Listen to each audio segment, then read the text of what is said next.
What they found in that study was that through feeding of isoacids, they showed improved dry matter intake throughout the prepartum period. And some of that was substantiated into the postpartum period, albeit they didn't quite feed isoacids during that period. But a lot of that opportunity, at least from a phenotypic standpoint, is that if we can get greater dry matter intake, greater energetics into those animals throughout that transition period, it leads to a greater opportunity beyond parturition and into the lactation period.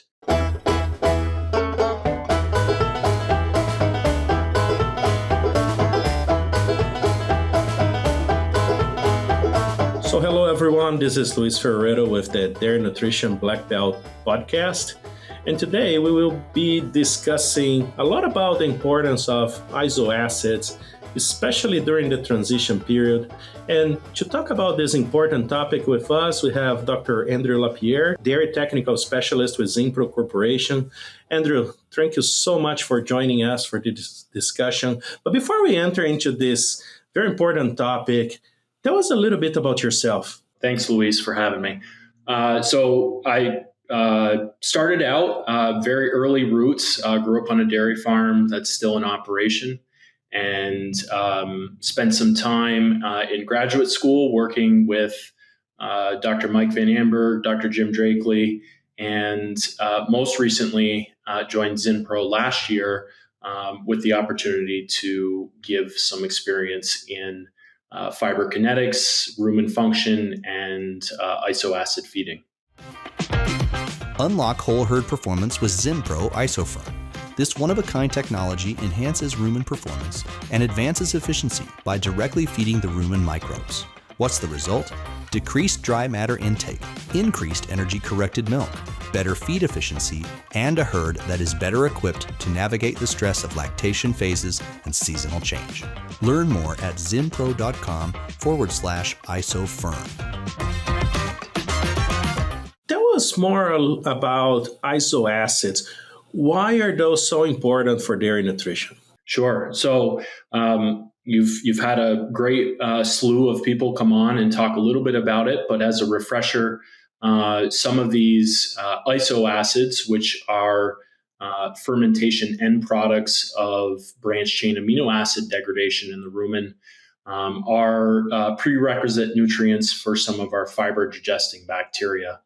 And so there's been a long history of research dating back to this early 1960s, describing some of the opportunities of when we are supplementing isoacids and the opportunities in improved fiber digestibility within the rumen. And if we think specifically about the transition cow or the transition period, how does supplementing isoacids benefit dairy cows? Yeah, so this is a bit of an emerging research, and a lot of this has kind of been kickstarted by some of the work that's come out of Purdue University. So Dr. Jackie Borman, Dr. Teresa Casey have done some work evaluating isoacid feeding throughout this period on some classified high and low muscle animals. What they found in that study was that through feeding of isoacids, they showed improved dry matter intake throughout the prepartum period. And some of that was substantiated into the postpartum period, albeit they didn't quite feed isoacids during that period. But a lot of that opportunity, at least from a phenotypic standpoint, is that if we can get greater dry matter intake, greater energetics into those animals throughout that transition period, it leads to a greater opportunity beyond parturition and into the lactation period. Now, speaking post-absorptively, a lot of these VFAs, if they're not utilized within the rumen of those animals, they're absorbed via the ruminal wall, recognized by the liver and some of the peripheral tissues. And actually, in some of the work that Jackie and others showed was an upregulation in some of these genes that are responsible for TCA cycling So specifically, they were able to identify some of those genes that are specific towards fat mobilization, branched chain amino acid mobilization, and some of the opportunities to improve glucose production, which they noted in blood glucose levels for those animals that were fed isoacids. And I think that's a great point. And obviously, every time that we supplement different additives, we are focusing on the period we are feeding. But tell us more about what you mentioned as the potential effects after the transition period. So what should we expect if we do a good job supplementing those isoacids during the transition? Yeah, so we've done some field research evaluating isoacid feeding throughout the fresh period. And it was noted in that Purdue study that in some of the future work, they'd like to evaluate what happens to those animals in the fresh period by continuing to feed these isoacids. But again, they noted that improved dry matter intake obviously leads to some of that blunting of the perceived negative energy balance that occurs in these animals when they come into lactation. And so the opportunity here really is to try and get these animals off and running from a caloric, energetic, protogenic standpoint, so that we can observe some of the opportunities in greater startup milk, higher peaks, and perhaps greater persistency throughout that lactation.